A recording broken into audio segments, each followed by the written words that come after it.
Welcome to the Exam Study Expert Podcast, helping you ace your exams at school and university through the psychology of high performance and the science of studying smarter, not harder. It's my pleasure to introduce your host, the Cambridge-trained memory psychologist and exam success coach, William Wadsworth. Today we're talking about procrastination. Procrastination is putting things off till later. It's leaving it to the last minute or just putting it off until, after lunch, maybe tomorrow, maybe next week. It's a topic that's popped up from time to time on the podcast over the years, but it's been a little over 2 years ago since we had a deep dive on the subject. So I thought it was high time we revisited it today, because it's something, let's face it, we all struggle with. And for some of us, it can be a really significant barrier to making progress. At best, it's frustrating when you can't get things finished sooner and have them hanging over your head for longer than you'd like. At worst, it can lead to underperformance through low quality, last-minute effort, or even letting key deadlines pass entirely.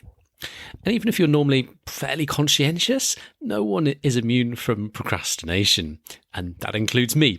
And I'll even talk about a couple of personal examples in this episode to bring a couple of ideas to life.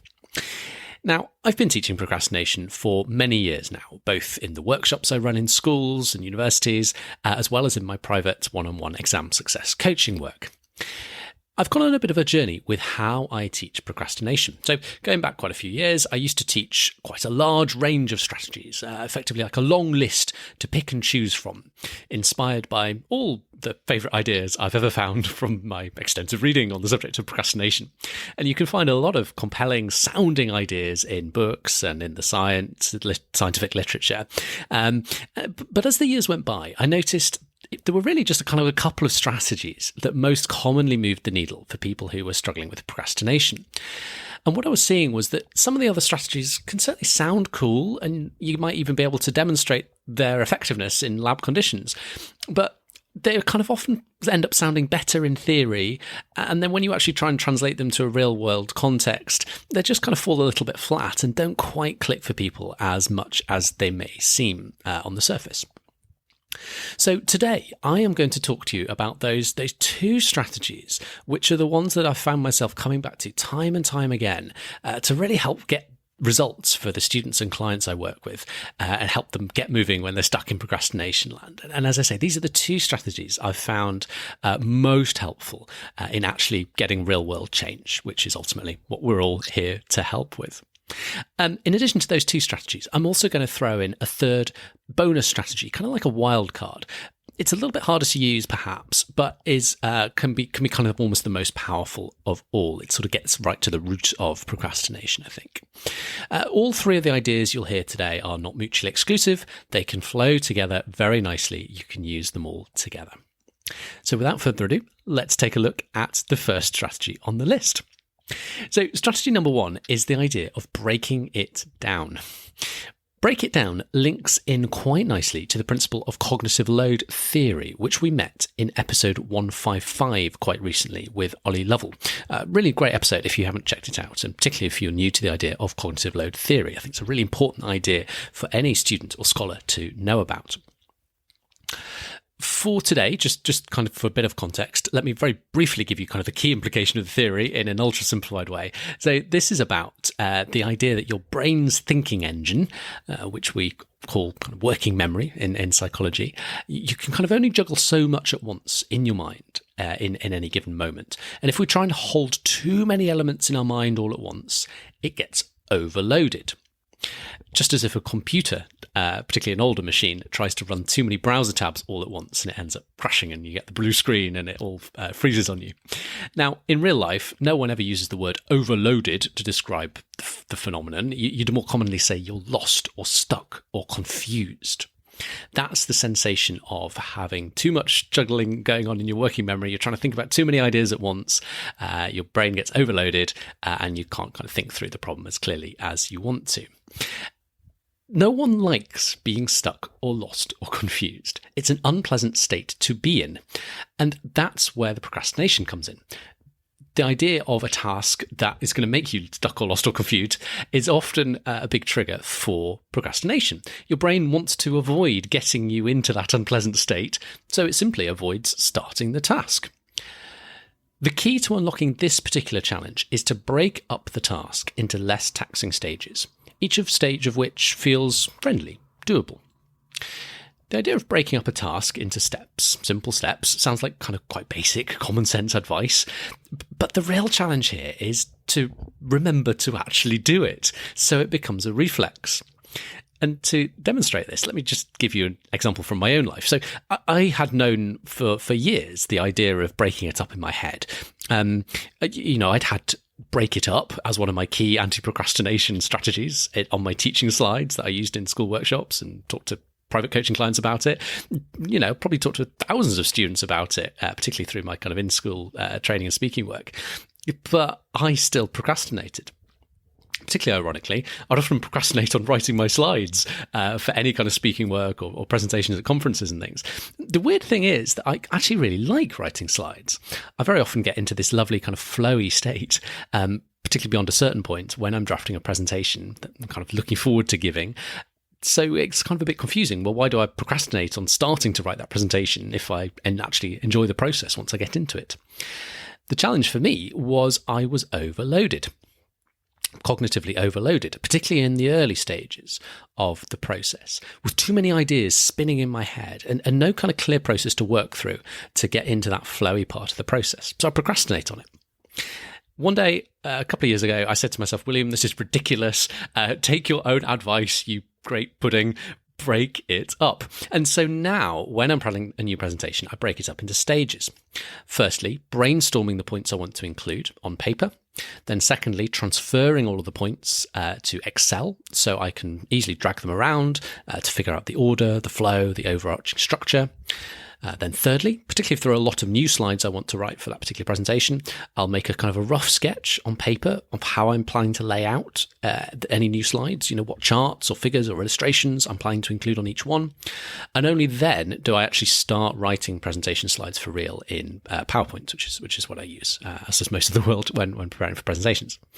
And hey, bingo, each step becomes doable, manageable, no unpleasant overloaded feeling. The whole thing becomes friendly rather than off-putting, and the procrastination melts away. You could probably see how you could apply quite a similar step-by-step approach to the one I just described for presentations to any sort of written assignment you might need to work on. So general advice, be detailed in planning for any long-form written work, essays, as well as presentations, as I was talking about just now. That detailed planning stage, getting the ideas out of your head, figuring out the structure, that allows you to focus all your mental resources on those early stages in marshalling all your points and ideas without the added burden of structuring well-written sentences and paragraphs or writing presentation slides. Then, when it comes to writing the paragraphs or drafting the slides, you can then do that without any added overhead of worrying about where you are in your story or what points you want to make next or what ones you've made before. You can devote full mental resources, all your concentration to just phrasing a really good sentence in front of you, a really good paragraph. You're absolutely clear on what you're trying to say. You just need to go through the execution of putting that into words in that sentence, that paragraph. Makes it an awful lot easier to do the writing. So this is a really good example of break it up into action. I just wanted to give you 3 other ideas on how you can apply this in various other kinds of study activity. So number 1, rather than having make flashcards as a task on your to-do list, try splitting that up into 2 steps. So firstly, you read through the source material with a highlighter to identify the key points. And then secondly, you read through a second time, and this time you don't read the whole text, you just dart between the highlighted bits that you highlighted in the first step, and each bit you find that's highlighted, you turn that into a flashcard. People often find that actually when you break it up into 2 steps like this, it actually makes them faster at making flashcards compared to trying to do everything all in one step. So that's a nice little time-saving tip, as well as helping you overcome procrastination if you're putting that kind of task off.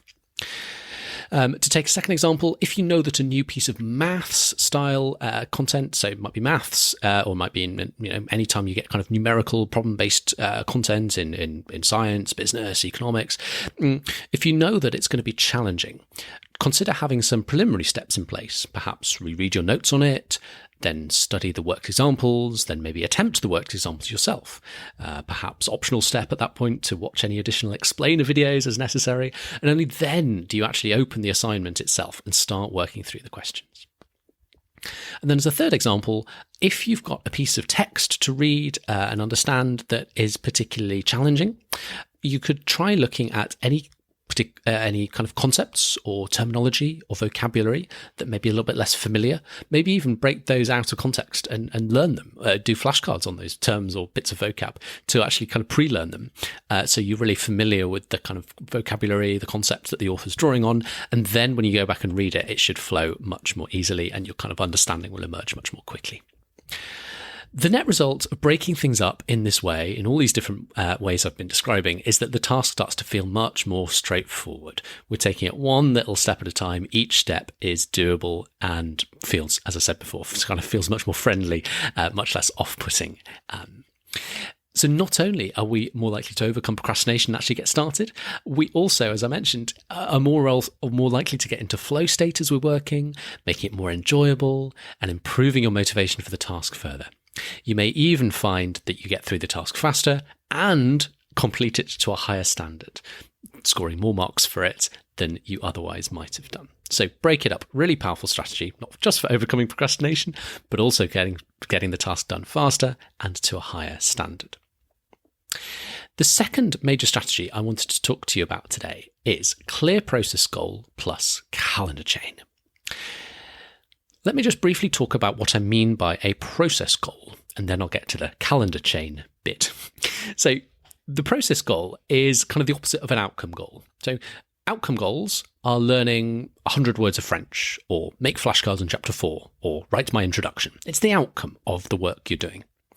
Process goals tend to be time-oriented. It's probably the easiest way to think about them. So I'm going to work for 30 minutes, or 2 hours, or whatever goal you decide to set. I generally recommend process goals when you're trying to plan your study time and kind of give yourself something to aim towards, because you can control your sitting there for 10 minutes or 30 minutes or 2 hours or 5 hours or 8 hours or whatever you decide. That is absolutely within your control. Whereas an outcome goal, it's much harder to predict how long it's going to take. You might not be able to get through it in the time you've got, and then you get disheartened, it's demotivating, and that knowledge that you might not be able to get it done in the time is itself, it can be a trigger for procrastination. You put off doing it because you kind of know somewhere in your heart that you're taking on more than you've got time for, and it's dissatisfying to fail your kind of goals. If you set out to do so much and you fall short of that, you feel a bit, I didn't quite hit it. Whereas process goals, you absolutely know that you can hit them. They're in your control. The trick with setting a really good process goal for studying is to choose something that you can confidently hit. So if you're trying to get into a regular study habit and do a bit of studying every day, try and aim at first to be conservative. Err on the side of caution and set yourself a goal that you can 100% hit, even on a bad day. Don't set a goal that you kind of know you should be aiming for, or you think is the thing you should be doing, or what everyone else is doing, or what people kind of expect you should be doing. Like, that's irrelevant. You could build up to that, but start with something that you absolutely know you can hit, even on a bad day. So start with a goal that is really, really doable. Consistency is key. Far better to start sure than to aim too high on day one, only to quickly fail and get discouraged. We can always build that goal up as we build momentum and get consistent and establish that habit. But let's start with something we can really make sure we hit every single day, get that consistency locked in as a priority, and build up from there. So to help us stick to our process goal, whatever we've decided, consider using the calendar chain strategy, in which you have either a sort of a conventional calendar or simply just a list of dates in a table, and you check them off for every date you complete your process goal. Seeing that visually up on the wall, pinned up in your calendar chain, pinned up on the wall, it kind of motivates you to keep that streak going and that little buzz from checking off each day's entry. Now, I may be old-fashioned, but I think there's no substitute for having a hard copy version of this on a physical bit of paper that you can actually put on the wall. And I personally like to use stickers for maximum dopamine hit. I give myself a small silver star for each day, and then a bigger gold one when I complete an entire week. For even better results, especially if you are motivated by kind of social influence and what others think, as is true for most of us, you might even stick your calendar chain up somewhere a little bit public in the house, like the hallway or the kitchen, just to kind of gently show off your progress and give yourself some pride in what you're accomplishing. And then on the flip side, it gives you a little bit of a nudge to avoid that slight sort of shame that could come with missing a day and breaking that streak. And, everyone will see that. So I used process goals quite a lot to help me in the early days of this very podcast. I started, like all podcasters do, the ones that don't have huge fame coming into podcasting anyway, with no listeners at all. And I knew that I wanted to grow that over time. I had the goal of a podcast that reached people all around the world and helped them with their studying. But I couldn't control how many listeners I was hitting. At least not directly. So I focused on my process goal of releasing one episode per week. Didn't matter whether anyone listened to it. That was out of my control. My task was done, and I earned my gold star on my calendar chain for that week when the episode was edited and queued up for release. So, clear process goal plus calendar chain to track that progress. Really powerful strategy for overcoming procrastination and getting yourself consistent with a new study habit.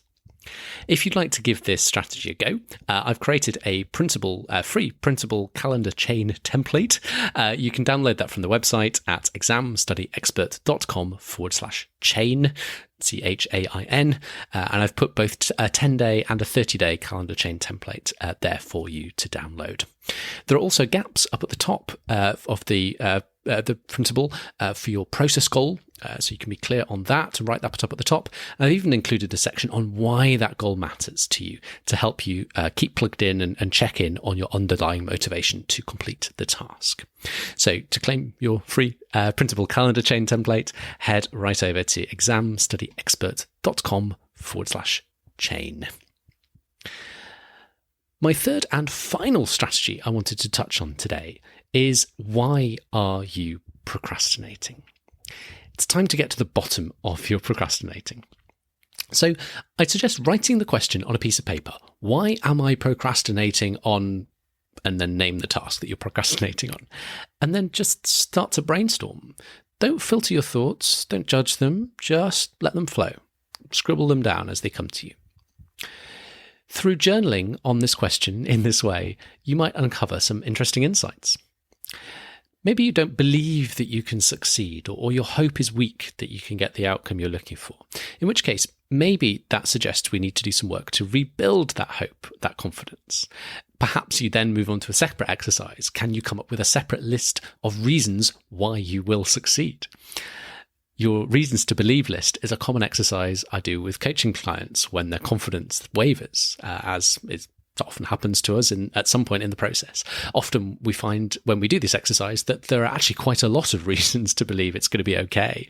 Even if we failed in the past, there are reasons to believe it's going to be okay now. And working through the exercise of listing out those reasons serves to strengthen and even kind of create some very valuable thoughts in our mind about why things are going to be okay, that might have got lost amid recent worry and self-doubt. Other procrastination triggers that your journaling might reveal include perfectionism. So perhaps you're striving for too high a standard, or perhaps you are in some way fearing failure or disappointment or rejection, or possibly even fearing success if that's going to, for example, lead to more work and more responsibility. Or maybe you think your friends might judge you adversely if you succeed at a certain level. So many different things that can be triggering procrastination, and sometimes just the act of listening to your thoughts and journaling on them and writing them down, sometimes just acknowledging them can be enough to help us make a little bit of progress. So this is definitely one to try if you want to get a little bit deeper into your procrastination tendencies. So to summarize, we have talked today about the power of breaking it down, splitting those big tasks up into little baby steps. We talked about the process goal plus calendar chain, deciding what your daily process goal is. You're going to work for 10 minutes, 30 minutes, 5 hours. Keep it conservative. And whatever your goal is, use that calendar chain to track your progress. Tick off each day as you complete it. And then finally, maybe even take a step back to figure out exactly why you're procrastinating. See if there's anything you can do to address the root cause. I hope the ideas today have helped you get moving, and I want to wish you every success getting those study tasks done. Today is our final episode for a few weeks. We'll be going on a little hiatus, as we normally do, for a few weeks over the summer after today's episode. So just before I sign off, I just wanted to take a moment to thank you for your support for the podcast this year. I'm really proud of the quality we've been putting out for you recently. I think there have been some great episodes recently, and I hope you've been finding them useful too. And I really look forward to being back in your podcast feed in a few weeks' time. I wanted to leave you today with 3 potential next steps if you'd like to go a little deeper with me based on anything we've talked about today. So I mentioned one-on-one coaching a couple of times in the context of various things today.